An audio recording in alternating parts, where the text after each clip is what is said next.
এইটা একটি 2 তলা বিল্ডিংয়ের ওভারহেড ওয়াটার ট্যাঙ্কের কভার স্ল্যাব বা ঢাকনা যেটা বলা হয় কভার স্ল্যাব।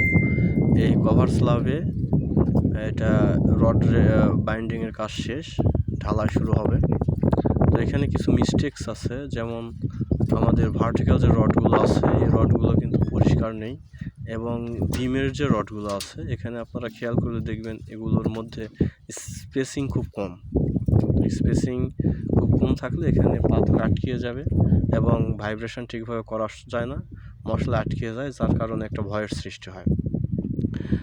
আরেকটা বিষয় এটার জন্য, সেটা হলো ম্যানহোল সাধারণত 2 ফিট বাই 2 ফিট করা হয়ে থাকে, বা 2 ফিট 2.5 ফিট ডায়ার করা হয়ে থাকে। অনেক জায়গায় স্কোয়ার শেপ করা হয়, তো এখানে সার্কুলার শেপ দেওয়া হয়েছে। সার্কুলার শেপ, স্কোয়ার শেপ দুটাই করা হয়, তো সার্কুলার শেপের ডিমান্ড বেশি, এইটা করা হয়। তো এখানে এটা আমাদের 24 ইঞ্চি বা 24 ইঞ্চি 2 ফিট বাই 2 ফিট করা হয়েছে।